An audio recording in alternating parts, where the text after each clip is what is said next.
we're back live with the Soldiers All Family right. Radio and TV talk show. And there were some things brought up, and there's the good, the bad, the not so good to come through here.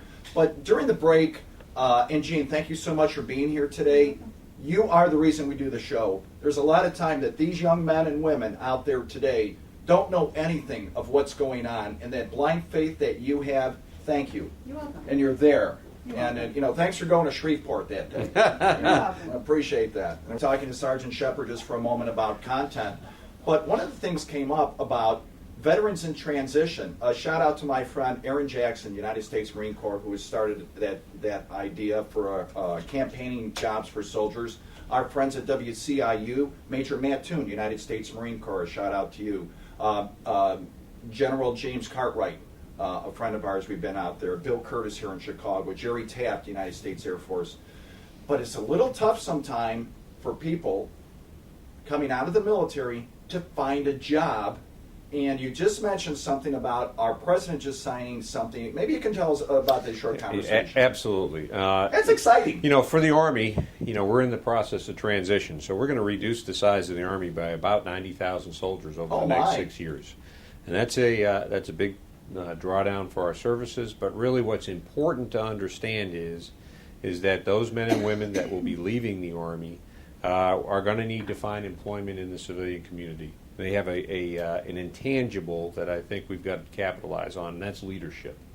You know, every one of them coming out of the service have some leadership quality that is going to help some business, some organization around the United States.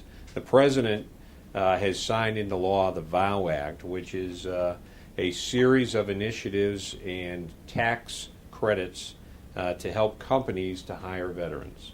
The Army, in partnership with the Department of Labor and the Department of Veterans Affairs, is working on a comprehensive transition assistance program that'll start about a year before the soldier leaves the service. A year before, there you go.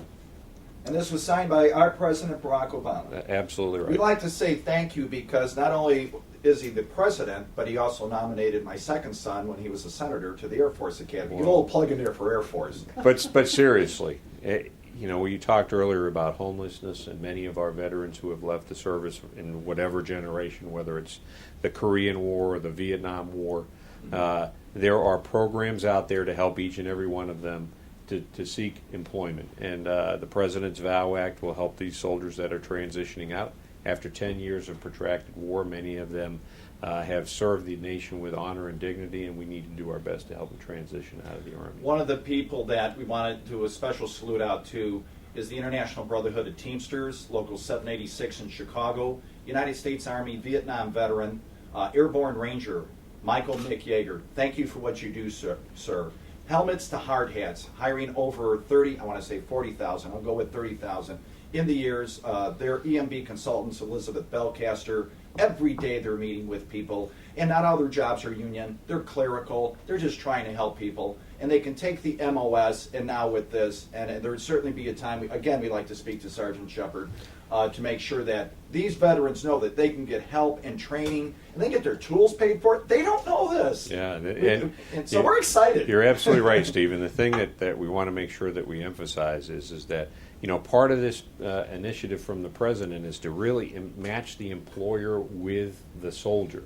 And that's not as easy as many people would think. You know, if you go to a jobs bank now, a soldier is really in competition with everyone else that's applying for a job. That's right. But if, for instance, the gentleman that you spoke about with hard hats to troops, you know, helmets to hard hats. I apologize. .com.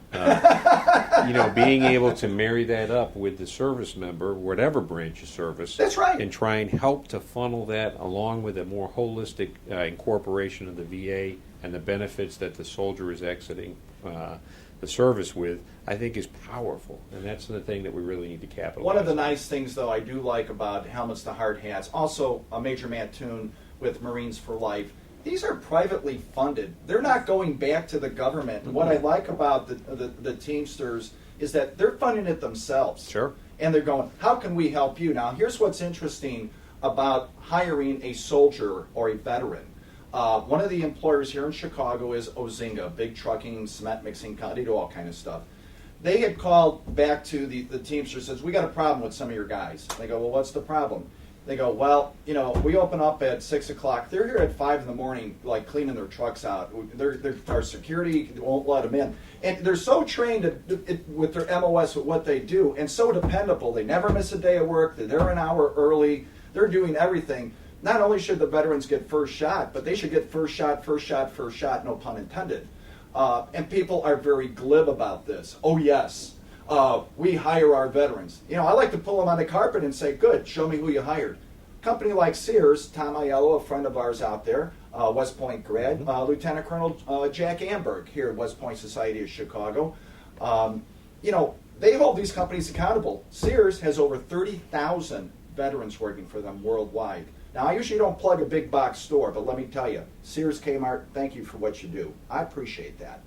And we come back. So now today, we come back here, we got 90,000 troops coming back, and they have somewhere to go. And we are going to dedicate a show next month, wherever you'd like us to, sir, just about trying to help veterans transition back into the workforce. And I will dedicate that show for you. Awesome. Well, I really appreciate that. The thing that I would make sure that everybody understands is that I'm not sure that any veteran is actually looking for a handout.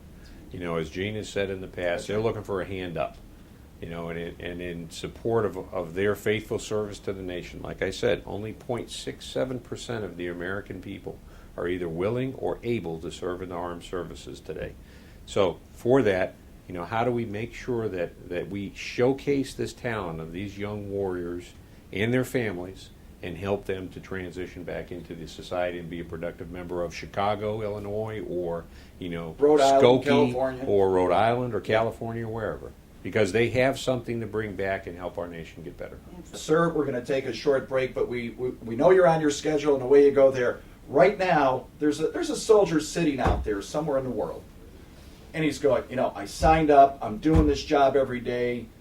I wonder if anybody ever remembers that I'm sitting out here. What would you like to tell him? But not only him, sir, but their family. What would you like to tell them? Absolutely. First of all, as Gene said, thank you for your service. And we know where you are, and we appreciate what you're doing. And we know that many of you are in places that aren't on the headlines anymore, or that are in some location that you're doing something that may not be at the pointy tip of the spear in combat, but you're doing something in support of the nation, and we're grateful for your service.